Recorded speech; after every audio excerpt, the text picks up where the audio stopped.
All right, all right. Welcome back. Here we are, your favorite HBCU aunties and uncle, here to have that wonderful conversation about the college experience, supporting our parents and our students as they navigate through these parts of their lives. I am Mia Ferguson, one of your co-hosts.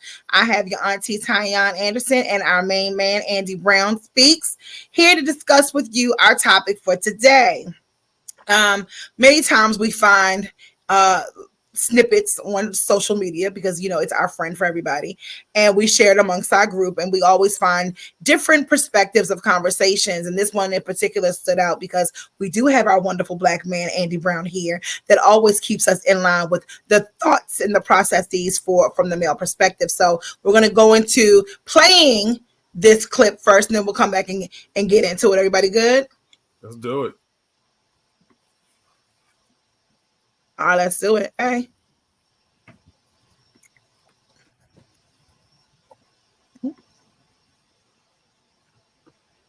Okay. Everybody don't go to college for the pursuit of higher education, right? At least that's not where we start off. Some of us go to college because that's the first time we ever had a space where we actually just have our own bed. I mean, some people don't have a bed at home. So going to college is the first time you have a bed. Going to college is the first time you have a space to be yourself. Everybody don't come from a household that's conducive to their learning and their growth. You feel me? Sometimes your household could be a toxic environment. Going to college also the first time we gain exposure outside of the block. I went to London and Florence through Syracuse University study abroad program.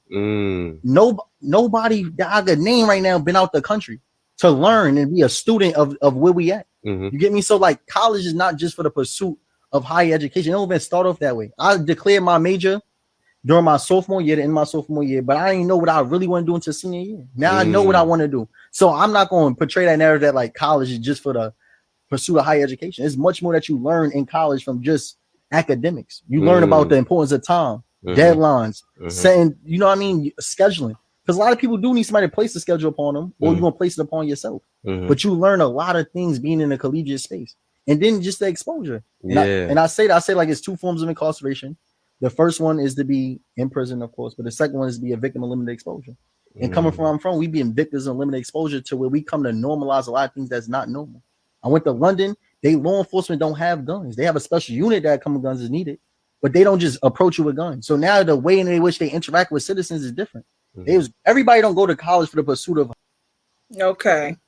I had to break out my church fan, and y'all know I'm the least religious one of us all, but definitely had to bring out the church fan because on that one. Did he not? And I think if we ever had differing perspectives on any subject, I think this is all one we stand, touch, and agree. Stand, touch, and agree. Yeah. Stand, touch, and agree. To break it down, what he's saying, folks, is we have to look at the true circumference of our own awareness, right? And let me liken it to a fist.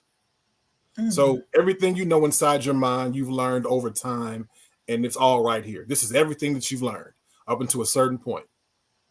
But in the realm of space, there's so much more that's out here on the other side. And our knowledge is only limited to just by what we know. Yep. So he made a great statement.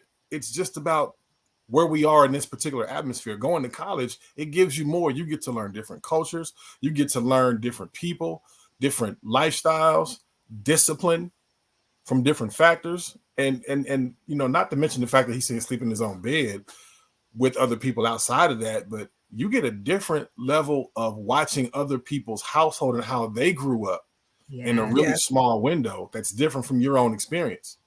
That's real talk.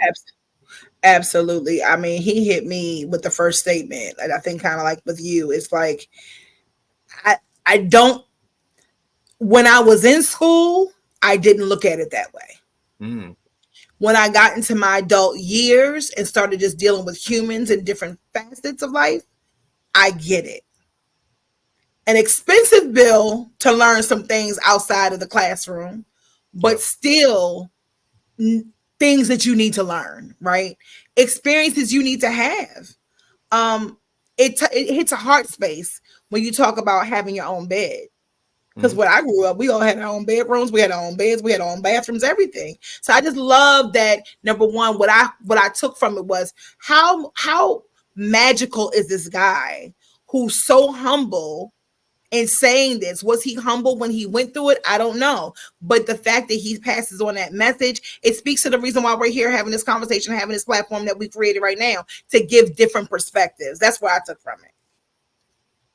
That's what I took from it. And again, talking about different perspectives, and I know that we mentioned this in some previous episodes as well, but you know, when it was time for me to figure out where I was going, and quite honestly, in that span of my teenage years, college was definitely not on the radar. I didn't know what, but my mother said, you better get it together. You better get it together quickly. You got 2 requirements from me. You got to leave the state, and you got to go someplace black. And from pressure? There, Is that pressure? That wasn't pressure. That was hurry up and get your shit together. You got 3 months. And those are the guidelines that you have to work within. So you were being told that is what you were going to do. You were going to leave this atmosphere. You were going to do something different. Oh, there was no choice. Because in hindsight, she was responding to generational trauma. Because in hindsight, when she left her situation in Gary, Indiana, and went someplace black, it opened up a whole new world and a whole new perspective. Now, at that point in time in my life, she was still on an upward trajectory and was able to put a few things away, but we were still of that same family. We were still of that same ilk. So even though we were in a different place. But now it's time for you, little birdie, and that's the other analogy she would always draw. Little birdie got to leave the nest. But when I left the nest, I had to fly out of state, and I had to fly someplace black. Fast forward to my freshman year, my first holiday, which was Labor Day. It didn't hit me that everybody else was going home. It didn't hit me because I hadn't had the foresight to understand what was going on. And I'm like, Mommy, I want to come home for the holiday. She was like, no, I just dropped you off. You better stay there and get through it. That 2 girls that I had just met from Philadelphia. One knocked on my door and she heard me talking to my mother in the hallway. And she said, you can come home with me. And when I went home with her for that weekend, that whole weekend changed my life. Again, going back to where he talked about, getting to sleep in your own bed. I stayed with her the weekend. I was an only child. My mother had a 3-bedroom house. She lived in a row house in Philly and gave up her bed to go sleep with her brothers and stuff so that I could feel like a guest in her home. And when the cocks crowed, and when I say the cocks crows, because I meant she lived right next to some Puerto Ricans who had chickens and in their backyard. Me and my Detroit self had never heard no shit like that ever. So again, that whole weekend opened up my eyes. And I mean, she took me from every point of A to B that she knew in Philly on the bus, because I'm spoiled. I'm Detroit. We drive cars because our bus system is trash. And I'm seeing everything and I'm enjoying everything and I'm soaking everything in, and I'm seeing a real perspective of difference. And also I'm seeing somebody who opened their home to me, and I became one with their family as well. So I feel him 100% in knowing, and he gave me a different perspective, because I'm like, she's coming from all of this huge family and everything, all of this to the university where we're all supposed to be on the equal playing field. But it was a different perspective that, to Mia's point, we all didn't grow up or live the same at all. Right. No, I didn't. Right. I think that I also liked how he mentioned that going to college gave him the experience of traveling abroad, seeing how different cultures function. I think he mentioned London. So yes. he as a Black man from the United States, he focused and he made a comment about the police system there, right? Yes. About how they don't carry guns. And I'm just pointing that out because he would not have known that. He sounds like he's from New York. He could be Philly, but I feel like he's New York, right? But I say that to say that one of the jokes in my city was there are folks who never leave the west side of Baltimore ever. True. To even know what the east side of Baltimore looks like. True. let alone a state adjacent to them. Forget about a whole nother country. Right. And so he got to that space because of his college experience. And I love how it wasn't because of a sport. So there was no connectivity because of athleticism. It was just, I got to college. I had this experience. This experience took me to another experience that I would have never known about had I not gone. And we haven't talked about a degree yet. We didn't talk about a major. I think he said he didn't declare his major until his sophomore year. Sophomore year. So we're not talking about a professor. We're not talking about a major. We're not talking about a dormitory. We're not talking about a scholarship or a grant. We're just talking about the small things that, let me not say small things that we take for granted and how that is a jewel for others. And I think it's, let's even relate that back to y'all nephew. I mean, currently, I know that y'all, I don't know if I had talked about it on this platform, but he started his fellowship in Kansas. And I'm sitting here like, even as a parent in my big age, and I'm living life through his eyes because I have never been to a plain state a day in my life. Of course, I've never had a desire to go to a plain state, but when I have to get him ready and prepared to be there, and I need to understand, where that parental guidance kicks in and that parental anxiety kicks in, I got to know where he is and what he's doing. And then when the first call I get is, wow, this campus is just amazing. And he's making those comparisons from his campus to this campus and the advantages that are there. But then I hear from him a week later, again, he said, okay, after the newness and everything worn off, he was like, I got to give the props to my HBCUs and their food. I'm sure, because he's in Kansas. He's in Kansas. And this place is in Kansas. You should not go. And so, and again, and then also the things that he's learning while he's there. And again, he just finished his sophomore year. So there's no limit to what he can experience in these next 2 years, because I didn't really get a chance to do like all of the quote unquote big things that I thought I was doing something until my senior year. But it's that whole perspective of, something else is out there. I remember just being so excited when one of my close girlfriends in college got a chance to study abroad in France. And when she first came back and started telling us the stories and how she actually learned French, she had never taken a French course in her life, but she learned French the slang way. Oh, okay. Because just literally being in the environment, just being and learning, hearing it. Them. So now she's fluent in certain areas, but again, just the stories that she told in that one semester that she was there, And mind you, I'm not sure if this young man had the same experience, but a lot of these things are free to us or they're paid for by someone else. So absolutely, how you get to experience life on somebody else's dime, let me tell you. Right.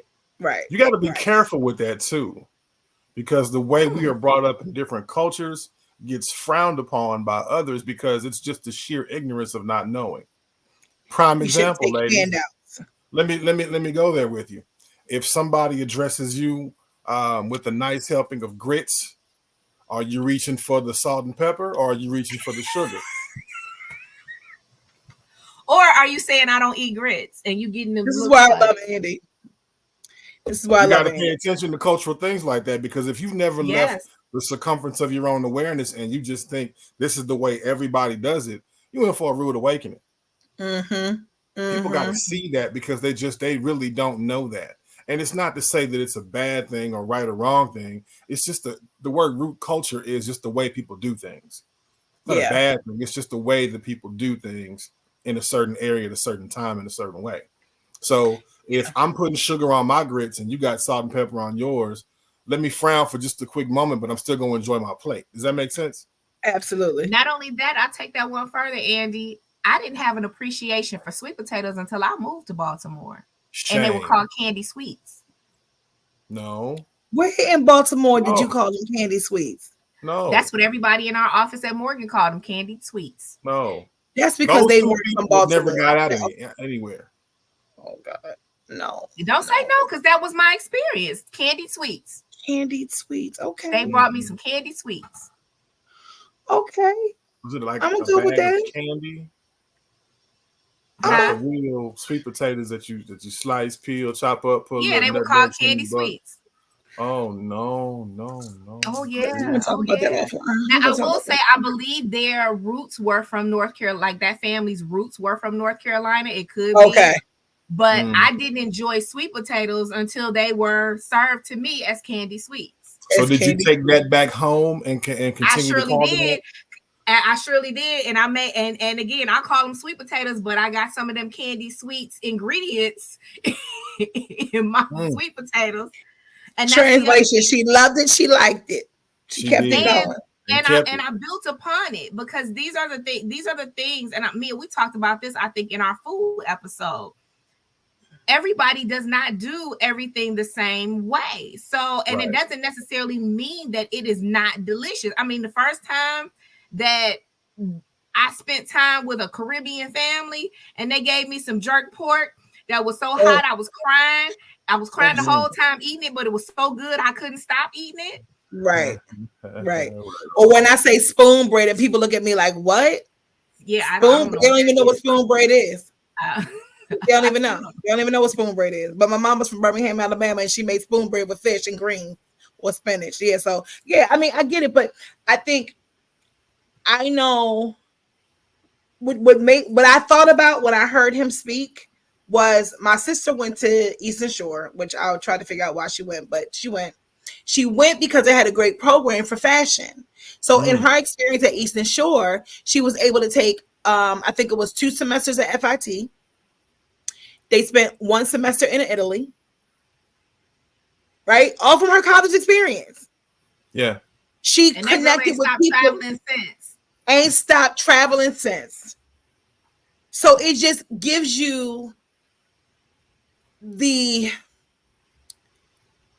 world is your oyster mentality.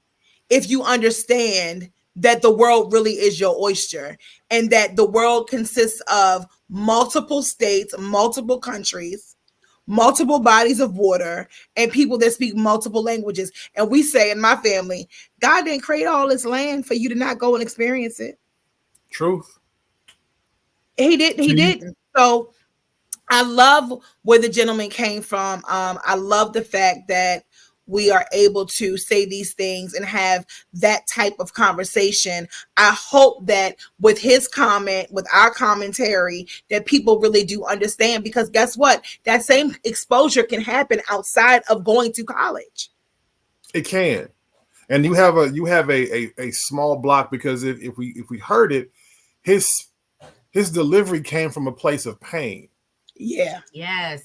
Simply because maybe and perhaps the people around him, closest to him, Didn't couldn't understand see, it. out of that 20 or 15-mile radius of where he was from. Yeah. And then that mindset can always keep you trapped in. Yeah. To where you must think you're better than us because you're going a little bit further out. And let's touch on that. Let's touch on that. Again, and I can't speak for everyone that attends an HBCU, and I can't speak for all HBCUs. But what I will say this is, there is a culture that cultivates giving back to community, and that means trying to give back to your own. So how many of us have gone back to our hometowns? How many of us have gone back to our own neighborhoods and tried to evoke a sense of different type of pride in that? How many of us have gone down the street and took the little dirty that was down the street, said, come on in here and let's sit down and let's do some different things. And the mama down there was like, oh, you think you better than us? No, my baby can't come back down there, or my baby can't play with your kids because your kids think they better. It's not that we think we're better. It's, I need you, because you think I'm better, I need you to realize your worth and understand that I'm sharing my knowledge. I'm sharing because now I want us all to succeed. But again, and I think Sister Soldier was one of those, even though she made, I mean, I'm not sure what her trajectory of higher education was, but she went right back to her community and sat there. And that's what I'm in the midst of doing. And it's not because I feel like I'm better. It's I've seen some things. Can I share with you what I've seen? But then there's those that are so grounded in their own misery, in their own generational trauma, in their own fears, that they don't want to take the next step. And I'm always one to encourage you. Your college years are not just that 18 to 24 window. You can go back at any time. And you can still have some types of experience that will get you to thinking in a different way, that will open up the path of knowledge, that will open up different pathways. Absolutely. But we always, everybody, especially that crabs in the barrel mentality, will come back. You think you better. It's not that I think that I'm better. It's you think that I'm better. So I need to help you fix your self-esteem, and I'm willing to do that.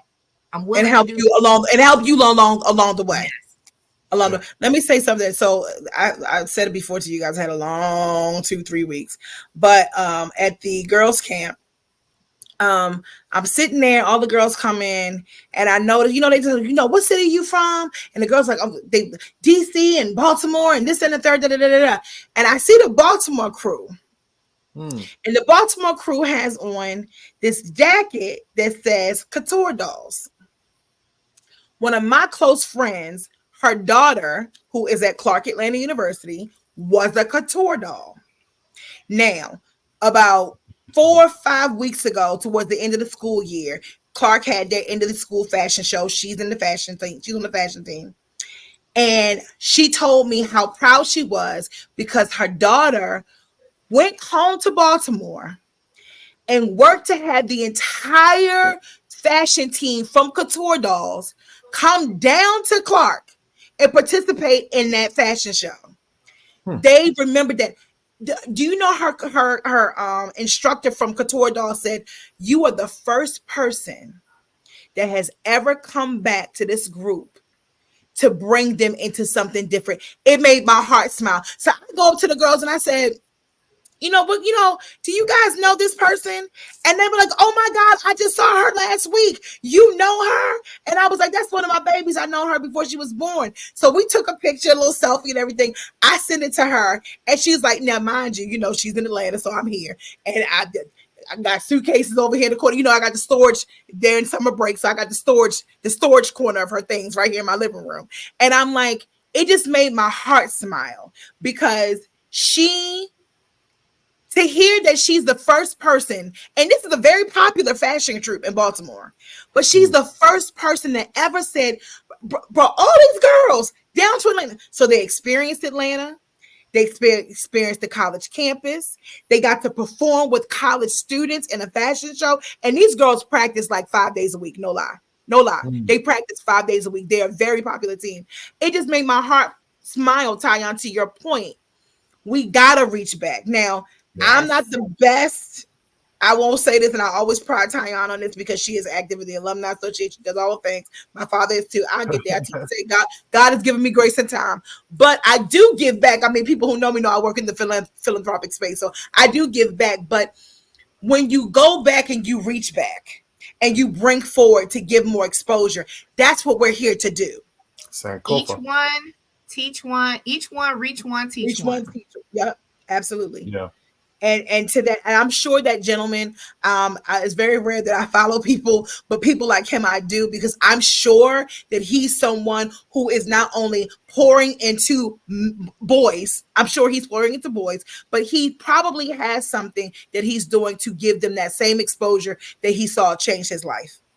Because I know that experience changed his life. I would love to read more about him, and we probably will learn more about him and maybe even invite him onto our show. But to that point, exposure is everything. And I just appreciate how he brought that to the forefront, because I'm sure a lot of people talk about it, but a lot of people don't speak on it, if that makes sense.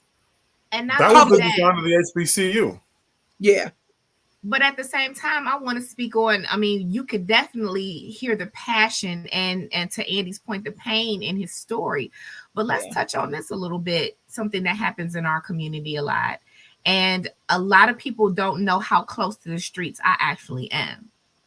And gangster from them streets. Well, it's another story.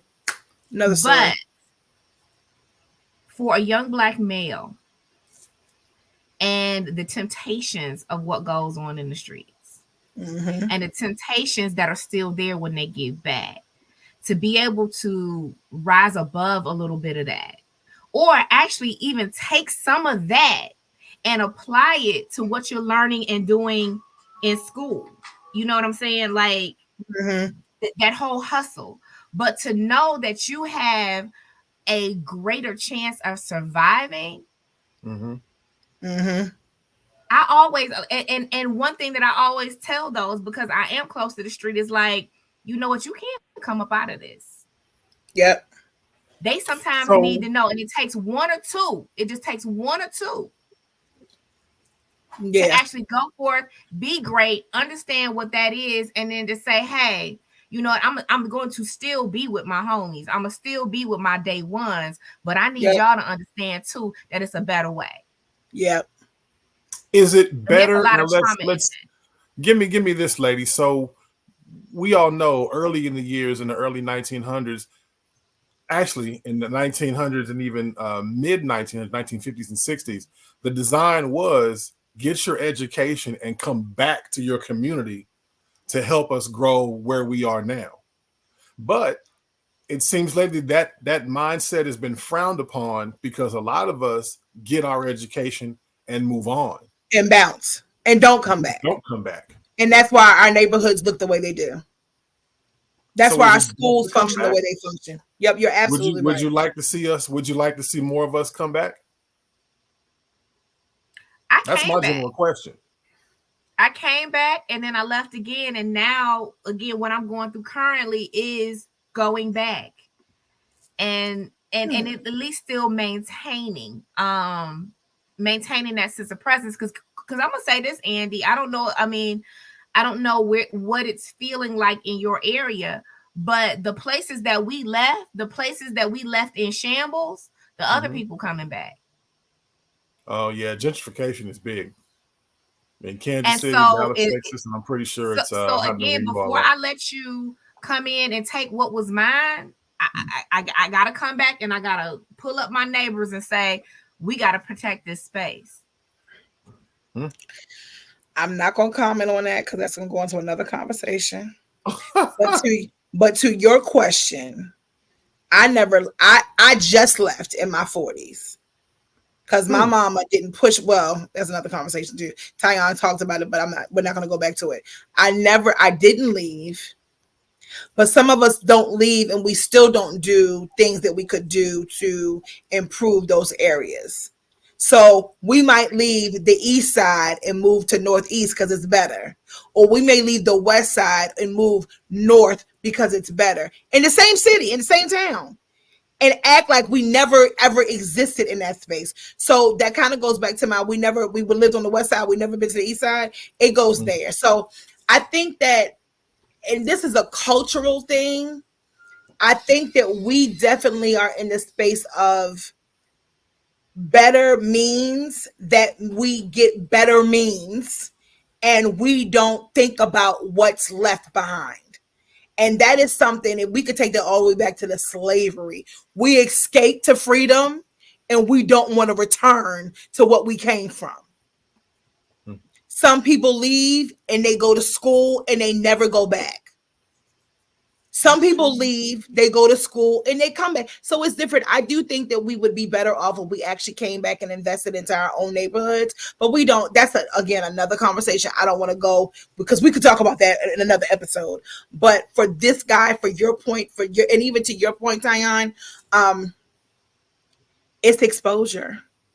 Because when you're exposed to different, then you want to bring it back in some capacity. I might not come back to my neighborhood, but my neighborhood didn't need those things. I grew up in I guess what is it, middle class, upper middle class? I don't really know. But my neighborhood didn't need that. But I go around trying to help other neighborhoods, other groups, other sectors. So it's a little different, but it's because I've seen different.